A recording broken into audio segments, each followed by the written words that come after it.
जय हिंद विद्यार्थी मित्रांनो, Vidarbha IS अकॅडमीच्या YouTube चॅनलवर आपले सर्वांचे सहर्ष स्वागत आहे। आज मी तुमच्यासाठी घेऊन आलो आहे अंतरिम अर्थसंकल्पामधील महत्त्वाचे असे की पॉइंट्स।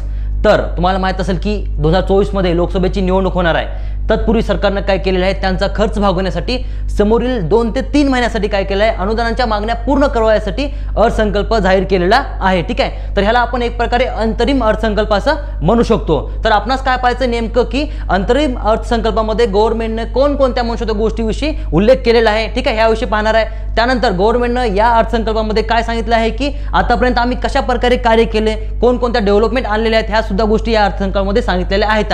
आणि फ्युचरसाठी म्हणजे एक प्रकारे म्हणू शकतो येणाऱ्या काळासाठी गव्हर्नमेंट काय करणार आहे, ह्या सारख्या गोष्टी पण याच्यामध्ये मेन्शन केलेल्या आहेत।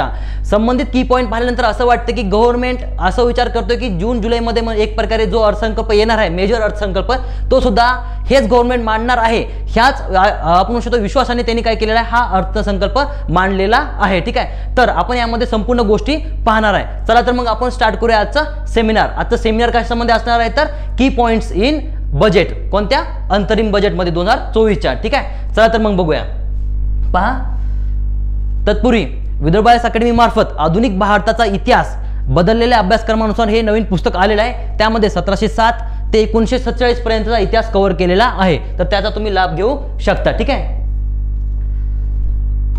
पहा की फीचर्स ऑफ म्हणू शकतो एक प्रकारे बजेट 2024-25। ही जी पीडीएफ राहणार आहे ही गव्हर्नमेंटच्या साईटवरून घेतलेली पीडीएफ आहे आणि ही पीडीएफ इंग्रजीमध्ये असणार आहे। मात्र मी तुम्हाला ह्या संपूर्ण गोष्टी एमपीसीच्या विद्यार्थ्यांसाठी मुख्यतः काय करणार आहे, मराठीमध्ये तुम्हाला समजावून सांगणार आहे। कारण की हे बजेट म्हणजे एक प्रकारे प्रिलिम्समध्ये तर क्वेश्चन विचारले जातातच, मात्र राज्यसेवा मुख्य परीक्षामध्ये सुद्धा म्हणू शकतो कंबाईन मुख्य परीक्षामध्ये सुद्धा इनडायरेक्टली याच्यावर क्वेश्चन विचारले जातात। मुख्य परीक्षेमध्ये तर डायरेक्टली म्हणू शकतो एक प्रकारे क्वेश्चन विचारले जातात। त्यामुळे आपणास काय करायचं आहे, या अंतरिम अर्थसंकल्पाचे की पॉइंट समजून घ्यावायचे आहेत। ठीक आहे, तर बघा, तुम्हाला तत्पूर्वी स्टार्टिंग करायच्या पूर्वी एक क्वेश्चन विचारतो, ते क्वेश्चन तुम्हाला कमेंट बॉक्समध्ये सांगायचे आहेत। त्यामध्ये तुम्हाला सांगायचं आहे की वार्षिक वित्तीय विवरणपत्र, ठीक आहे, म्हणजे बजेट, हे राज्यघटनेच्या कोणत्या कलमामध्ये, म्हणजे केंद्राचा अर्थसंकल्प कोणत्या कलमामध्ये आहे आणि राज्याचा अर्थसंकल्प कोणत्या कलमामध्ये आहे, हे तुम्हाला काय करायचं आहे कमेंट बॉक्समध्ये मेन्शन करावायचं आहे। ठीक आहे, चालते, मग आपण काय करू, आपलं सेशन स्टार्ट करूया। बघा,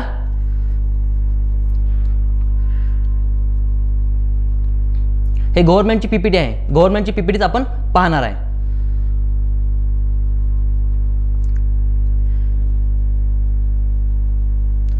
बजेटची थीम अर्थमंत्री श्रीमती सीतारामन यांनी काय केलं, एक प्रकारे हे बजेट मांडलेलं आहे। त्यामध्ये त्यांनी महत्त्वाचा पॉईंट सांगितलं आहे की विकसित भारत बाय 2047 पर्यंत काय करायचं आहे, भारताचा विकास करायचा। ह्या विजनने एक प्रकारे काय म्हणू शकतो, एक प्रकारे हा अर्थसंकल्प मांडलेला आहे। कधीपर्यंत, 2047 पर्यंत।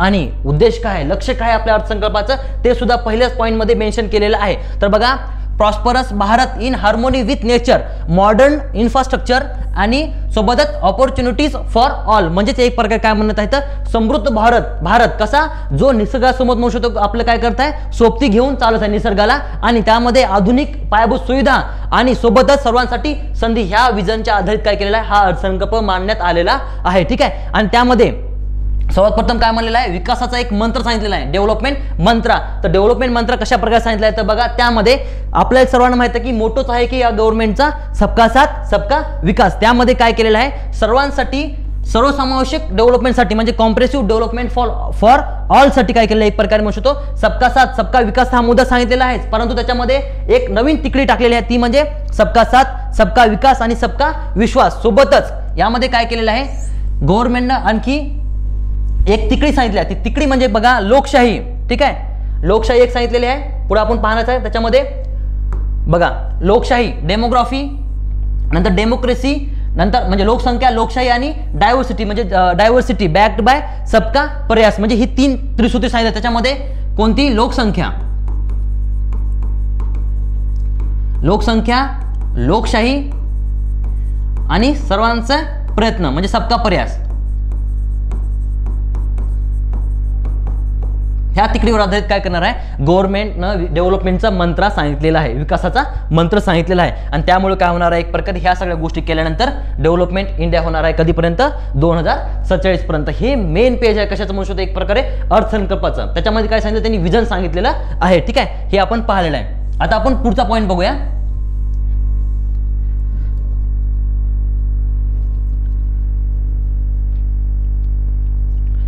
त्यामध्ये काय सांगितलं बघा, पीपल सेंट्रिक इन्क्लुझिव्ह डेव्हलपमेंट म्हणजे एक प्रकारे लोकांना मध्यामध्ये घेऊन केंद्रामध्ये धरून काय केलेलं आहे, सर्वसमावेशक विकास करायचा डिसाईड केलेला आहे गव्हर्नमेंटनं. त्यासाठी गव्हर्नमेंटने कोणत्या गोष्टी केलेल्या आहेत ह्या सुद्धा इथं मेन्शन केलेल्या आहेत आणि गव्हर्नमेंट कोणत्या गोष्टी करणार आहे ह्या सुद्धा गोष्टी इथं मेन्शन केलेल्या आहेत. त्यामध्ये बघा sustainable development of all forms, sustainable development of all forms of infrastructure, त्याच्यामध्ये फिजिकल, डिजिटल आणि सोशल म्हणजे सर्व प्रकारच्या पायाभूत सुविधासाठी मेन्शन केलेलं आहे. त्यामध्ये काय म्हणताय गव्हर्नमेंट आम्ही भौतिक म्हणजे फिजिकल म्हणजे डिजिटल आणि त्यानंतर सोशल म्हणजे सामाजिक अशा तिन्ही प्रकारच्या काय करणार सुविधावर आम्ही भर देणार आहे. त्याच्यामुळे काय होणार आहे तर सर्वसमावेशक विकास होणार आहे असं त्यांचं म्हणणं आहे. त्यानंतर बघा डिजिटल पब्लिक इन्फ्रास्ट्रक्चर म्हणजे DPI promoted formalisation and financial inclusion, त्याच्यामध्ये काय करणार आहे समजा एक प्रकार जसं डायरेक्ट बेनिफिट ट्रान्सफर, तुम्ही योजना ऐकली असेल, तुम्हाला एक्झाममध्ये भरपूर विचारलेली आहे. 2013ची योजना आहे म्हणजे एक प्रकारे डिजिटली डायरेक्ट जे लाभार्थी त्या लाभार्थीपर्यंत जी काय जाणार त्याची रक्कम जाणार आहे. तर तशा प्रकारची योजना राबवल्यामुळे जसं जनधन योजना पण होती, हे पण एक प्रकार म्हणू शकतो आर्थिक समावेशनाचाच एक पार्ट होती. मग ते काय केलं जाणार आहे त्यामध्ये तर डिजिटल पेमेंट मार्फत एक प्रकार म्हणू शकतो तर आर्थिक समावेशन सुद्धा केलं जाणार आहे. तर त्यालाच म्हणतो इन्क्लुझिव्ह डेव्हलपमेंट. त्यानंतर बघा depending and widening of tax base वाया GST, तर GSTच्या मदतीने सुद्धा काय म्हणू शकतो एक प्रकारे खोलीपर्यंत जाण्याचा प्रयत्न केला जाणार आहे. पाया रुंदीकरण सुद्धा केलं जाणार आहे काय ह्याचं GSTचं. त्यामुळे काय होणार एक प्रकारे GST जास्त प्रमाणामध्ये कलेक्शन होणार आहे. ठीक आहे. नंतर strengthen financial sector broad savings credit and investment back on track, एक प्रकारे म्हणू शकतो जे बचत आहे त्याच्यामुळे काय होणार एक प्रकारे जी गुंतवणूक आहे बचतीमुळे काय होणार गुंतवणूक एक प्रकारे डबल ट्रॅकवर आणण्याचा सुद्धा प्रयत्न केला जाणार आहे. ठीक आहे. त्यानंतर गिफ्ट IFSC याच्यामुळे काय होणार एक प्रकारे a robust gateway for global capital and financial service for the economy, तर गिफ्ट सिटी सारख्या कार्यक्रमामुळे काय होणार एक प्रकारे म्हणू शकतो आपण कॅपिटल म्हणजे भांडवलाला काय होणार आहे समजा एक प्रकारे फायनान्शियल सर्व्हिस फॉर इकॉनॉमी म्हणजे अर्थव्यवस्थेला एक प्रकारे सर्व्हिस भेटणार आहे असं आपण म्हणू शकतो त्याला. ठीक आहे. Financial services for the economy. ठीक आहे. हे तुम्हाला ध्यान ठेवायचं आहे. त्यानंतर बघा प्रोवोकेटिव्ह इन्फ्लेशन मॅनेजमेंट म्हणजे जी महागाई आहे त्याचं काय करणार एक प्रकारे महागाईचं सुद्धा म्हणू शकतो एक प्रकारे नियंत्रण ठेवलं जाणार आहे. ठीक आहे. हे तुम्हाला ध्यान ठेवायचं आहे आणि नियंत्रण ठेवलं गेलेलं आहे. त्यानंतर इतर पार्टमध्ये म्हणू शकतो all parts of country becoming active participants in economic growth, आणि काय म्हणलंय गव्हर्नमेंटनं की इकॉनॉमिक ग्रोथ म्हणजे एक प्रकारे आर्थिक विकासामध्ये देशातील सर्व भागाचा समावेश होताना दिसतंय असं त्यांनी सांगितलेलं आहे. तुम्हाला ध्यानात ठेवायचं आहे. ठीक आहे. नंतर हे तुम्हाला चार्ट दिसू शकतो त्या ठिकाणी वर्ल्ड डॉलर GDP ग्रोथ दाखवलेली आहे. हे तुम्हाला थोडक्यामध्ये बघायचं आहे. त्यानंतर आपण पुढचा पॉईंट पाहूया. आता फोकस पॉईंट काय राहणार आहे तर बघा गरीब कल्याण देश का कल्याण हा मेन पॉईंट राहणार आहे. गरीब कल्याण देश का कल्याण ह्या पॉईंटवर फोकस केला जाणार आहे गव्हर्नमेंट मार्फत. त्यामध्ये काय केलंय बघा त्यांनी आतापर्यंत म्हणजे अचिव्हमेंट काय केलं हे गव्हर्नमेंटनं इथं सांगितलेलं आहे. त्यामध्ये काय केलंय DBT म्हणजे डायरेक्ट बेनिफिट ट्रान्सफर मध्ये काय केलेलं आहे आतापर्यंत सेव्हिंग किती झालेत म्हणा एक प्रकारे म्हणजे काय व्हायचं की डायरेक्ट बेनिफिट ट्रान्सफर नसायचं त्यावेळेस काय व्हायचं की मध्यस्थ जो राहायचा तोच काय करायचा एक प्रकारे भरपूर सारा पैसा खायचा. ठीक आहे. तर त्यामुळे काय केलेलं आहे ते DBT आल्यामुळे एक प्रकारे 2.7 लाख करोड रुपये वाचलेले आहेत असं त्यांचं म्हणणं आहे. 2.7 लाख करोड वाचलेले आहेत हे तुम्हाला ध्यानात ठेवायचं आहे. त्यानंतर 25 crore people moved out of multi dimensional poverty, जी मल्टी डायमेन्शनल पॉवर्टी म्हणजे बहुआयामी दारिद्र्य आहे त्याच्यामधून एक प्रकारे 25 करोड लोकांना काढण्यामध्ये गव्हर्नमेंटना यश आलेलं आहे असं त्यांचं म्हणणं आहे. ठीक आहे. हे तुम्हाला ध्यानात ठेवायचं आहे. ठीक आहे.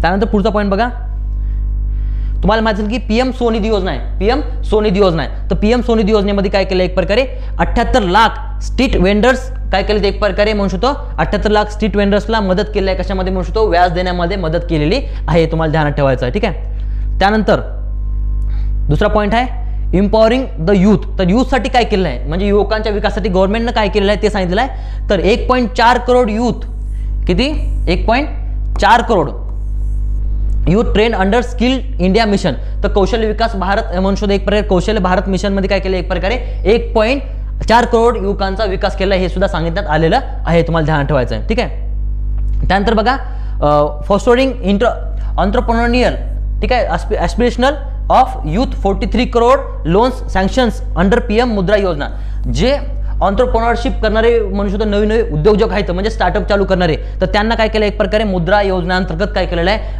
43 करोड लोन्स म्हणजे एक प्रकारे काय केलेलं आहे आपण शकतो अलाउड केलेले आहे. ते तुम्हाला ध्यानात ठेवायचं आहे. ठीक आहे.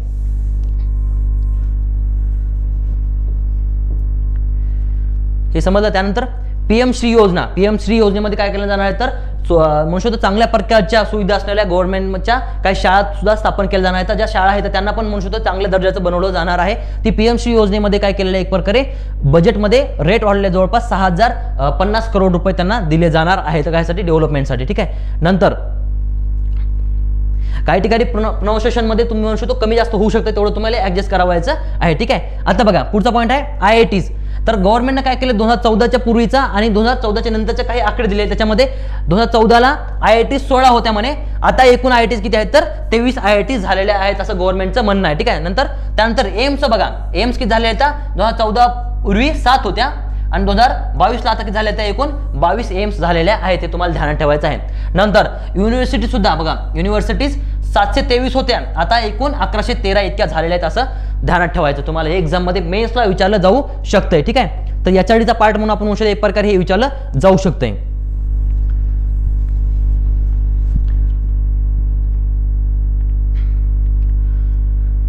बघा आता वेलफेअर्स ऑफ फार्मर्स म्हणजेच एक प्रकारे अन्नदातासाठी काय केलं जाणार आहे तुम्हाला बघायचं आहे. त्याच्यामध्ये बघा direct financial assistant to 11.8 crore farmers under कशामध्ये तर पीएम किसान योजनेअंतर्गत काय केलं, जवळपास 11.8 करोड फार्मर्सला एक प्रकारे मदत केलेली आहे, तुम्हाला ध्यानात ठेवायचं आहे. त्यानंतर पीएम फसल बीमा योजना ही पण ध्यानात ठेवायची तुम्हाला. फसल विमा योजना 2016ची आहे. त्या योजनेमध्ये 4 करोड फार्मर्सला काय केलं, विमा संरक्षण देण्यात आलेलं आहे, तुम्हाला ध्यानात ठेवायचं आहे. ठीक आहे. त्यानंतर ज्या इनाम जी योजना 2015ची, त्या इनाम योजनेअंतर्गत जवळपास 1361 ज्या मंडी आहेत त्या मंडींचं काय केलं, एकत्रीकरण करण्यात आलेलं आहे. आणि त्यानंतर ध्यानात ठेवा की त्यापासून एक प्रकारे 3 लाख करोडचा काय केलेला आहे, व्यापार केला गेलेला आहे. कशामार्फत तर मंडी मार्फत. इनाम योजना तुम्हाला माहित असायला पाहिजे बरं का, एक्झाम मध्ये विचारलेली सुद्धा आहे, 2015ची आहे. सुरुवातीला 385 समथिंग मंडी तिथं कलेक्ट जोडण्यात आल्या होत्या, हे तुम्हाला ध्यानात ठेवायचं. ठीक आहे. आता 1361 मंडी झाल्यात. हे मेन्सला विचारलेला क्वेश्चन आहे बरं का, तुम्हाला ध्यानात ठेवा. आणि प्रिलिम्सला इनाम योजना विचारलेली आहे, तुम्हाला ध्यानात ठेवायचं आहे. ठीक आहे. त्यानंतर बघा खरेदी सुद्धा वगैरे समजा गव्हाची आणि तांदूळाची खरेदी सुद्धा वाढवली, ती आपल्या एक्झाम दृष्टी तेवढी महत्त्वाची नाही, परंतु वाढ झालेली आहे, तुम्हाला ध्यानात ठेवायचं. वाढ कमी जास्त झालेली आहे. आता पुढे बघू आपण नारी शक्तीसाठी काय केलंय. नारी शक्तीसाठी बघा 30 crore Mudra Yojana loans distributed to women entrepreneurs, म्हणजे एक प्रकारे वुमेन म्हणजे महिला उद्योजकांना काय केलंय, मुद्रा योजनेअंतर्गत 30 करोड म्हणजे एक प्रकारे लोन दिलेले आहे, ते तुम्हाला ध्यान ठेवायचं आहे.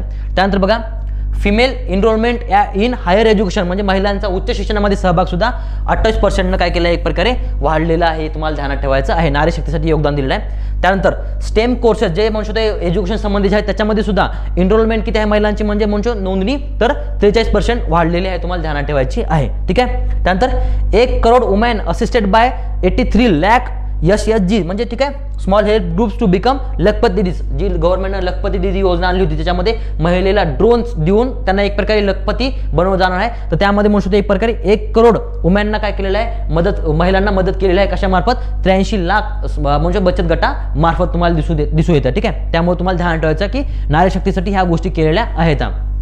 नंतर वर्कफोर्समध्ये पण काय केलं, गव्हर्नमेंटनं मदत केल्यामुळे एक प्रकार म्हणू महिलांचा रेट वाढलेला आहे. ठीक आहे. सहभाग घेण्याचा तो 23.3% होता 17-18 मध्ये, सध्या 37% पर्यंत वाढलेला आहे महिलांचा ग्रोथ रेट. कशामध्ये आपण म्हणू शकतो म्हणजे श्रम ह्याच्यामध्ये म्हणजे सहभागी होण्यासाठी, मजुरामध्ये सहभागी होण्यासाठी म्हणू शकतो, किंवा कामगार म्हणून एक प्रकार म्हणू शकतो. ठीक आहे. वर्कफोर्समध्ये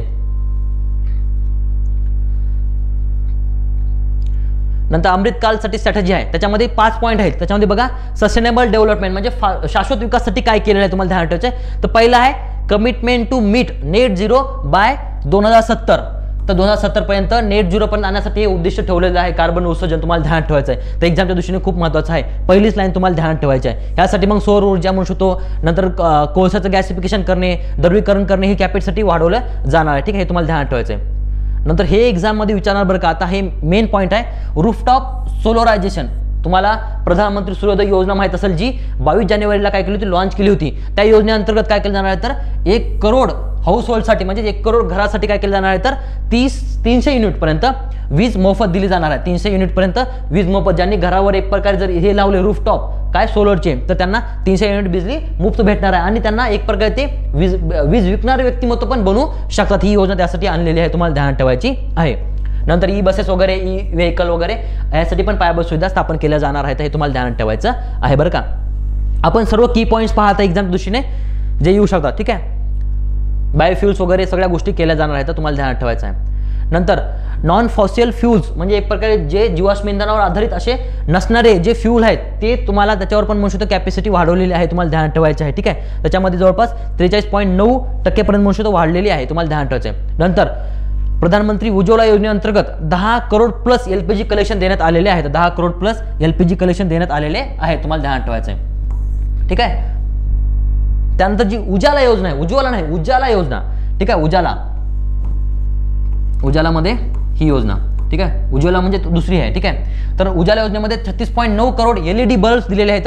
त्यानंतर 72.2 लाख LED ट्यूबलाइट्स, ठीक आहे. 72.2 लाख आणि त्यानंतर म्हणू शकतो 23.6 लाख एनर्जी एफिशियंट फॅन्स पण दिलेले आहेत, तुम्हाला ध्यान ठेवायचं उजाला योजनेअंतर्गत. उज्ज्वलामध्ये आणि उजाला योजनेमध्ये कन्फ्युजन होऊ नका, ठीक आहे. नंतर SNLP योजना आहे, त्या अंतर्गत स्ट्रीट लाईट दिले गेले तर एकूण 1.3 करोड हे सुद्धा तुम्हाला ध्यानात ठेवायचे आहेत, ठीक आहे.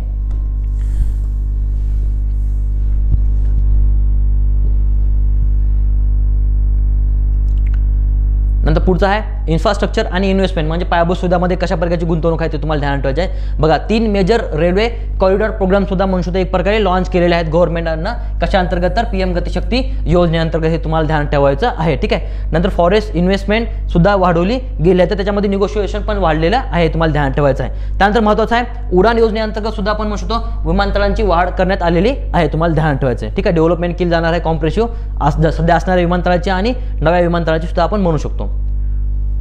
नंतर मेट्रो वगैरे समजा ह्याच्यामुळे पण हे झालेलं आहे, ठीक आहे. मेट्रो रेल आणि नमो रेल जे आहे त्याच्यामार्फत पण डेव्हलपमेंट केलेली आहे, तुम्हाला ध्यानात ठेवायचे, ठीक आहे. FDI इन्फ्लो सुद्धा डबल झालेला आहे. फिजिकल इन्फ्रास्ट्रक्चर सुद्धा खूप प्रमाणामध्ये वाढलेलं आहे. त्यामध्ये बघा हे एक्झाममध्ये विचारते बरं का, मेन्समध्ये विचारते आणि तुम्हाला प्रिलिम्समध्ये सुद्धा आकडा विचारलेला आहे की सर्वात जास्त कोणत्या ठिकाणी कोणत्या राज्यामध्ये राष्ट्रीय महामार्ग आहेत वगैरे हे सगळं विचारलं आहे. पण आज सध्या इथं आकडा दिलेला आहे, जो बाकीच्या ठिकाणी राज्य कोणता आहे सगळ्या गोष्टी तुम्हाला मेन बजेटमध्ये येणार, कधीच जे लोकसभा निवडणुका झाल्यानंतर ते बजेट येणारच आहे. बघा नॅशनल हायवेज किलोमीटरमध्ये बघा तर 2015चा आकडा दिला आहे आणि 2022चा 2015ला बघा 97,961 होते, आता 1,44,634 1,44,634 झालेले आहेत.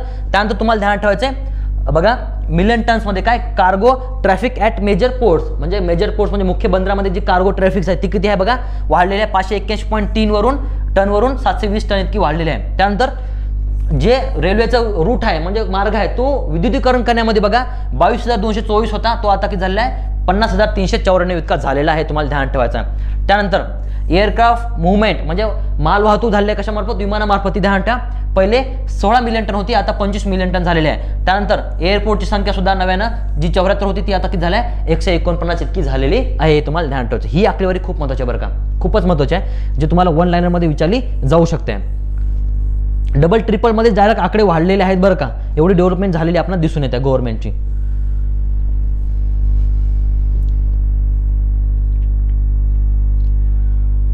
नंतर बघा इन्क्लुझिव्ह डेव्हलपमेंट अंतर्गत काय आहे, इन्क्लुझिव्ह डेव्हलपमेंट मध्ये बघा तर ही योजना आता राज्यसभा मेन्सला विचारलेली आहे. एस्पिरेशनल डिस्ट्रिक्ट प्रोग्राम 2018चा कार्यक्रम आहे, एस्पिरेशनल डिस्ट्रिक्ट प्रोग्राम तुम्हाला ध्यान ठेवायचं आहे. त्याच्यामध्ये काय केलं जातं गव्हर्नमेंट मार्फत राज्यांना डेव्हलपमेंट मध्ये विकासामध्ये मदत करण्यासाठी हे एस्पिरेशनल डिस्ट्रिक्ट प्रोग्राम चालू केलेला आहे, तुम्हाला ध्यान ठेवायचं 2018चा, ठीक आहे. हे तुम्हाला ध्यान ठेवायचं आहे. नंतर बघा प्रसूती विरोधी म्हणजे अँटी नेटल केअरसाठी पण एक प्रकारे काय केले महिलांनी नोंदणी केली आहे जास्त प्रमाणामध्ये, ध्यान ठेवूया. तर पहिले 68% होते, आता 89% केलेलं आहे प्रसूती विरोधी नोंदणी, ठीक आहे, तुम्हाला ध्यान ठेवायचं आहे. नंतर प्रधानमंत्री जीवन ज्योती विमा योजनामध्ये पण तुम्हाला ध्यान ठेवायचं की 1737 म्हणू शकतो एक प्रकारे नोंदी होती, आता किती आहे 13,195 इतकी नोंद झालेली आहे, तुम्हाला ध्यानात ठेवायची आहे, ठीक आहे. एक्झामच्या दृष्टीने हे महत्त्वाचे पॉईंट आहेत. जीवन ज्योती योजना 2015ची आहे, तुम्हाला ध्यानात ठेवायचं आहे. हेल्थमध्ये सुद्धा आपण एक प्रकारे केलं आहे तर सर्वायकल कॅन्सर वॅक्सिनेशन गर्लसाठी 9 ते 14 वर्षाच्या त्यासाठी कॅन्सर संबंधी काय केलं एक प्रकारे लस दिली जाणार आहे कायसाठी सर्वायकल कॅन्सरसाठी, ठीक आहे, तुम्हाला ध्यान ठेवायचं आहे. नंतर हा मेन पॉईंट आहे सक्षम अंगणवाडी आणि Poshan 2.0 to be expedited for improved nutrition delivery early childhood care आणि डेव्हलपमेंटसाठी म्हणजे ते अंगणवाडी सक्षम केली जाणार आहे. तुम्हाला ह्याच्यामधून मोठं ध्यानात ठेवायचं आहे, ठीक आहे. हे तुम्हाला ध्यानात ठेवा. नंतर महत्त्वाचा युविन मध्ये काय केलं जाणार आहे ध्यानात ठेवा. प्लॅटफॉर्म फॉर इम्युनायझेशन म्हणू शकतो किंवा इम्युनायझेशन एफर्ट्स ऑफ मिशन इंद्रधनुष्य टू बी रोल्ड आउट, हे तुम्हाला ध्यान ठेवायचं आहे. त्याच्यामध्ये युविन प्रोग्राम जे म्हणू शकतो वॅक्सिन संबंधित आहे तो पण सुद्धा राबवला जाणार आहे, तुम्हाला ध्यान ठेवायचं आहे. एक प्लॅटफॉर्म तयार केलेलं आहे. नंतर हा सुद्धा महत्त्वाचा आहे, ज्यामध्ये हेल्थ कव्हर दिलं गेलं आहे, म्हणजे म्हणू शकतो एक प्रकारे आरोग्य किंवा कवच म्हणू शकतो. त्याच्यामध्ये आयुष्यमान भारत स्कीम कोणासाठी वाढवली गेली आहे, हेल्थ कव्हरसाठी. तर आशा वर्कर्स ध्यानात ठेवा 2005 स्थापन झाल्या. नंतर अंगणवाडी वर्कर्ससाठी आणि हेल्परसाठी सुद्धा ही आयुष्यमान भारत अंतर्गत विमा कव्हर देण्यात आलेला आहे, तुम्हाला ध्यानात ठेवायचं आहे. नंतर हे पहा, इन्क्लुझिव्ह डेव्हलपमेंटमध्ये बघा, प्रधानमंत्री आवास योजना काय केलेलं आहे, समजा close to achieving target of 3 crore houses, म्हणजे प्रधानमंत्री आवास योजनेअंतर्गत 3 करोड घरं तर बांधण्यात आलेलेच आहेत म्हणे, मात्र आणखी 2 करोड घरं याच्यामध्ये नव्याने बांधले जाणार आहेत, हे तुम्हाला ध्यानात ठेवायचं आहे. त्यानंतर मिडल क्लाससाठी घरसाठी स्पेशल एक योजना आणलेली आहे, मध्यमवर्गासाठी हाऊसिंगसाठी म्हणू शकतो एक प्रकारे middle class scheme to be launch to promote middle class to buy build their own house, म्हणजे मध्यमवर्गीयासाठी स्वतःचं घर असलं पाहिजे ह्यासाठी सुद्धा काय केलेलं आहे, एक योजना राबवली जाणार आहे, ठीक आहे. भरपूर साऱ्या गोष्टी आहेत, आपण थोडक्यामध्ये फास्टमध्ये पाहणार आहे. टुरिझम हे मेन पॉइंट आहे बघा. आता states will be encourages to undertake development of iconic tourist centres to attract business and promote opportunities for local entrepreneurship. तर गव्हर्नमेंट काय करणार आहे, म्हणजे राज्यासाठी काय म्हणलेलं आहे राज्यांनी, की तुमच्या क्षेत्रामधील काही महत्त्वाचे जे क्षेत्र आहेत कायचे पर्यटनाचे, त्या पर्यटनाच्या क्षेत्राला काय करायचं, तुम्हाला डेव्हलपमेंट करायचं आहे आणि त्याची रिचनेस वाढवायची आहे, त्याची काय लोकांपर्यंतची पोहोच वाढवायची आहे. त्याच्यामुळे काय होणार की तिथे पर्यटनाचा उद्योग व्यवसाय वाढीस येणार आणि त्याच्यामुळे तिथे लोकल जे लोक आहेत त्या लोकांना संधी भेटणार आहे, असं त्यांचं म्हणणं आहे, ठीक आहे. नंतर long term interest free loans to be provided to states to encourage development, म्हणजे त्यांना दीर्घकालीन कर्ज सुद्धा दिलं जाणार आहे गव्हर्नमेंटला, राज्य गव्हर्नमेंटला डेव्हलपमेंट करण्यासाठी, हे तुम्हाला ध्यान ठेवायचं आहे. नंतर G20 मीटिंग झाल्या जवळपास 60 ठिकाणी, त्याच्यामुळे पण सुद्धा पर्यटनाला वाव भेटलेला आहे, तुम्हाला ध्यान ठेवायचं आहे. नंतर हा पॉईंट खूप महत्त्वाचा आहे, त्याच्यामध्ये projects for port connectivity tourism infrastructure and amenities will be taken up in Iceland including Lakshadweep, हे तर तुम्हाला सर्वांना मॅटर माहिती आहे. त्याच्यामध्ये बघा एक प्रकारे तर लक्षद्वीप वगैरेमध्ये काय समजा असे जे म्हणू शकतो आयलँड आहेत त्या आयलँडसाठी पण टुरिझमसाठी इन्फ्रास्ट्रक्चर दिलं जाणार आहे, त्या ठिकाणी इन्फ्रास्ट्रक्चर डेव्हलप करून आपलं टुरिझम डेव्हलप केलं जाणार आहे, ठीक आहे.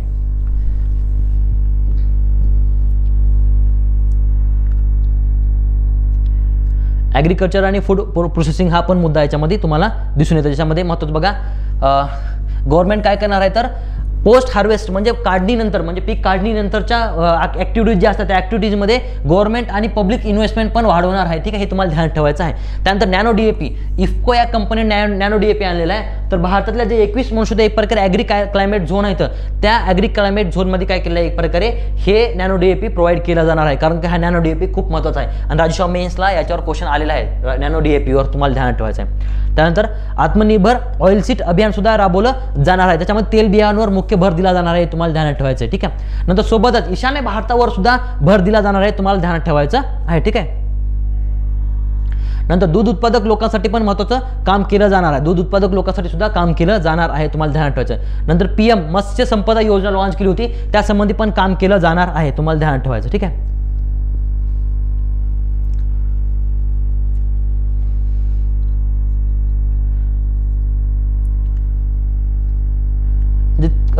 करंट अकाउंट डेफिसिट जे आहे, ठीक आहे, त्याच्यामध्ये पण मस्त एक प्रकारे डिक्लाइन झालेले आपल्याला घसरट झालेले दिसून येते, तुम्हाला ध्यान ठेवायचं आहे. तर बघा इथं 2% तुम्हाला दिसून येत्या 2023ला आणि 2024ला तर 1% आपणास दिसून येते, हे तुम्हाला ध्यानात ठेवायचं आहे. नंतर बेरोजगारी दर सुद्धा आपणास कमी झालेला दिसून येते गव्हर्नमेंटच्या आकडेवारीनुसार, तर 3.2% 2022-23 साठी आहे, तुम्हाला ध्यान ठेवायचा आहे. तर हा पण पॉईंट एक्झाममध्ये विचारलेला आहे. गव्हर्नमेंटला जज वगैरे करणे आपल्या हातामध्ये नाही, आपल्याला जे एक्झाममध्ये येते तेच आपल्याला अभ्यासावायचं आहे, ठीक आहे.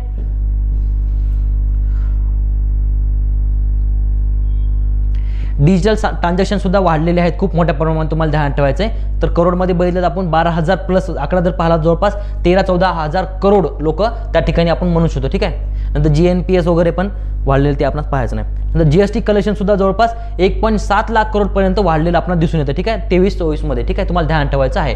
नंतर हेडलाईन इन्फ्लेशन सुद्धा म्हणू शकतो घट होताना दिसत आहे. 23 मध्ये 6.7% होती, 24 मध्ये किती झाले 5.5%. तुम्हाला ध्यान ठेवायचं आहे. टॅक्सेशन हे मेन पॉईंट आहे बरं का. ह्याच्यामध्ये एक्झामच्या दृष्टीने खूप महत्त्वाचं आहे. जे प्रत्यक्ष कर होते, प्रत्यक्ष कर कलेक्शन काय केलं आहे, ट्रिपल झाले आहेत ह्या 10 वर्षामध्ये. वाढ त्याची ट्रिपल दर्जाने झालेले आहे. तुम्हाला ध्यान ठेवायचं की आता डायरेक्ट प्रत्यक्ष करामार्फत काय होते, डायरेक्ट म्हणू शकतो जे कर आहे त्या कराचं जी संकलन आहे ते तिप्पटीने वाढलेले आहे. ठीक आहे. ते तुम्हाला आता प्रत्यक्ष कर वगैरे म्हणजे काय, तर त्याच्यावर म्हणू शकतो डायरेक्ट आघात पडतो त्या व्यक्तीवर ज्यांना उत्पादन दिलेलं आहे, ज्यांना उत्पादन विक्री केलं त्यालाच तो कर भरावा लागतो. म्हणजे एक करभार सुद्धा एकाच व्यक्तीवर पडते आणि कराचा आघात सुद्धा एकाच व्यक्तीवर पडते. हे तुम्हाला ध्यान ठेवायचं आहे.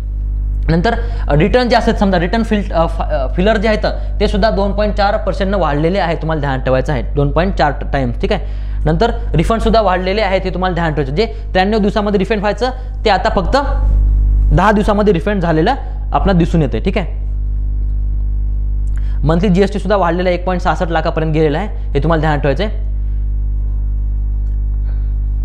गव्हर्नमेंटनं राज्यांना सुद्धा पैसा पुरवलेला आहे भरपूर प्रमाणामध्ये. हे तुम्हाला ध्यान ठेवायचं आहे.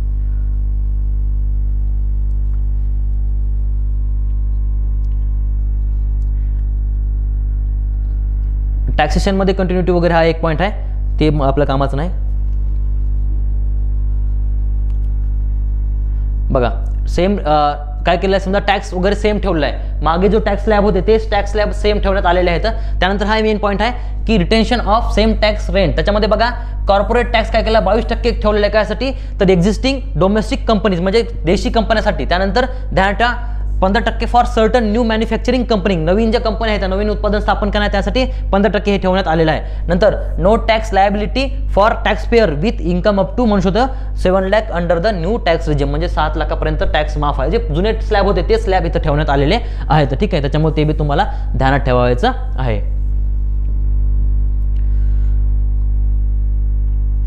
आता काही महत्त्वाचे शेवटचे पॉईंट आहेत. त्याच्यामध्ये बघा पैसा येणार कसा, पैसा जाणार कसा. ठीक आहे. पैसा येणार कसा, पैसा जाणार कसा, हे कमेंट प्रिलिम्सला आलेले क्वेश्चन आहे ह्याच्यामध्ये मागे. तर तुम्हाला ध्यान ठेवायचं. तर बघा हा रुपया आहे. ठीक आहे. 100 पैसे, त्याच्यामध्ये आपण 100% म्हणू, रुपयाला 100 पैशाला 100%. तर बघा सगळ्यात मोठा आकडा कोणता दिसतोय आपणास, एक प्रकारे एकच मिनिट फक्त,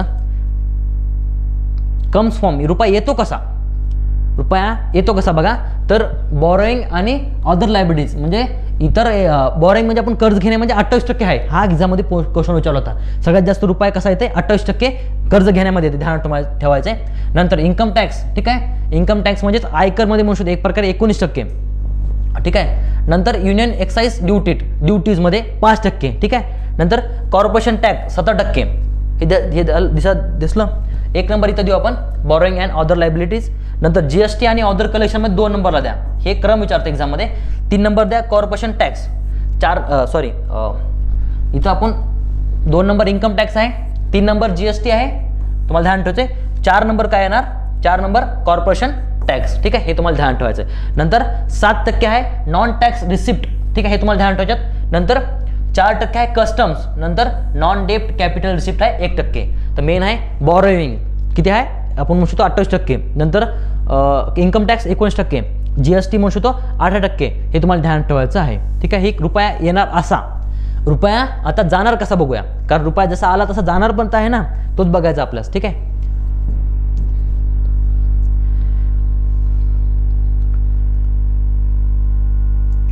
तर बघा पेन्शन्स मध्ये जाणार आपला 4%. सर्वाधिक जास्त आपण बघू पहिले कोणता जाणार आहे, तर बघा 20% जाणार कशामध्ये, स्टेट शेअर ऑफ टॅक्सेस आणि ड्युटीजचा. म्हणजे प्रकारे जे राज्यांचा वाटा आहे कशामध्ये, शेअर्स मधला, कशामधला टॅक्सेसचा 20% त्याच्यामध्ये जाणार आहे. हे तुम्हाला ध्यान ठेवायचं आहे. परत 20% कशामध्ये जाणार आहे, इंटरेस्ट पेमेंट म्हणजे जे आपण व्याज दिले ते व्याज देण्यामध्ये जाणार आहे. त्याला 1-1 नंबर देऊ किंवा 1-2 नंबर देऊ. ठीक आहे. हे तुम्हाला ध्यान ठेवायचं आहे.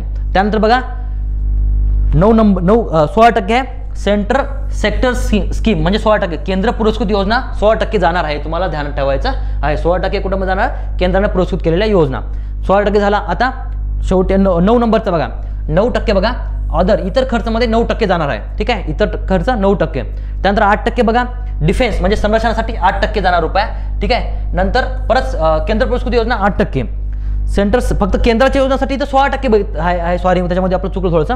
केंद्राच्या योजना 16% आणि केंद्र पुरस्कृत योजना त्याच्यामध्ये 8%, कारण केंद्र आणि राज्य काही वाटा घेते ना, ते वाल्या योजनेमध्ये 8% आणि डिफेन्समध्ये 8% आणि सबसिडीजमध्ये बघा अनुदानामध्ये 6% जाणार आहे आणि पेन्शन्समध्ये 4% जाणार आहे. तर अशा प्रकारे तुम्हाला ध्यान ठेवायचं आहे. 1 नंबर दिला त्याला, नंतर आपण इथं 2 नंबर देऊ, 9 इथं 3 नंबर आलेला आहे, 8% वाले 3 आहेत, तर त्याच्यामध्ये त्याला आपण 4 नंबर, 5 नंबर आणि 6 नंबर देऊ. हे तुम्हाला क्रमांक ध्यान ठेवायचा आहे. तर सगळ्यात जास्त कुठून येणार आहे ध्यान ठेवा, इंटरेस्ट पेमेंट आणि स्टेट शेअर हे रुपया जाणार आहे, हे एवढं ध्यानात ठेवायचं आहे, ठीक आहे.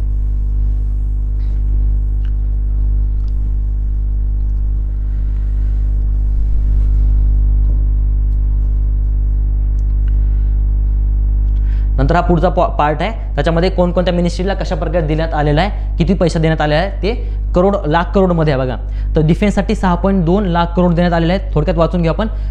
Ministry of road transport and हायवेसाठी 2.78 लाख करोड, मिनिस्ट्री ऑफ रेल्वेसाठी 2.55 lakh crore, ministry of consumer affairs food and public डिस्ट्रीब्युशनसाठी 2.13 लाख करोड, नंतर मिनिस्ट्री ऑफ होम अफेअर्स गृह मंत्रालयासाठी 2.03 लाख करोड, रूरल डेव्हलपमेंटसाठी म्हणू शकतो ग्रामीण विकासासाठी 1.77 लाख करोड, नंतर मिनिस्ट्री ऑफ केमिकल्स आणि फर्टिलायझरसाठी 1.68 लाख करोड, ठीक आहे. नंतर मिनिस्ट्री ऑफ कम्युनिकेशनसाठी 1.37 लाख करोड, नंतर 1.27 लाख करोड त्यासाठी तर ॲग्रिकल्चरसाठी, हे तुम्हाला ध्यानात ठेवायचं आहे. आणि काही योजनेसाठी पण इथं पैसा देण्यात आलेला आहे, तुम्हाला ध्यानात ठेवायचं आहे. जर मनरेगासाठी पैसा वाढवण्यात आलेला आहे 86,000 करोड, 86,000 करोड तुम्हाला ध्यानात ठेवायचं आहे. आणि एक पॉईंट तुम्ही ध्यानात ठेवा की जी निर्गुंतवणूक डिसाईड केली होती गव्हर्नमेंटनं, पहिल्यांदाच काय केलं की कमी निर्गुंतवणूक करायचं डिसाईड केलेलं आहे गव्हर्नमेंटनं, ठीक आहे. तो आकडा मला सध्या आठवत नाही.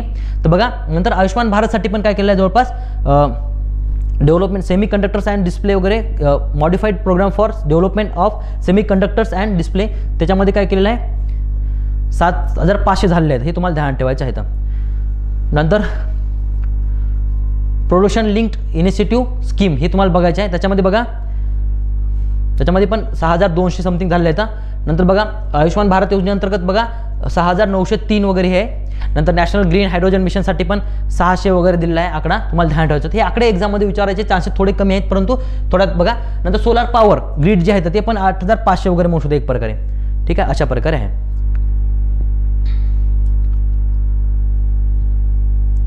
नंतर रेव्हेन्यू रिसिप्ट म्हणजे महसुली खर्च म्हणू शकतो एक प्रकारे, महसुली जमा आहे ते एक प्रकारे पावत्या वगैरे, त्याच्यामध्ये लाख करोडमध्ये आहे 30 लाख करोड इकडे आहे. नंतर भांडवली ह्याच्यामध्ये 17.6 लाख करोड आहे, तुम्हाला ध्यान ठेवायचं आहे जमा, ठीक आहे. नंतर खर्चमध्ये बघा रेव्हेन्यू महसुली खर्च बघा 36.5 लाख करोड म्हणजे जास्त आहे. नंतर भांडवली खर्चमध्ये किती आहे एक प्रकारे 15 लाख करोड हे तुम्हाला ध्यान ठेवायचं आहे, ठीक आहे. अशा प्रकारे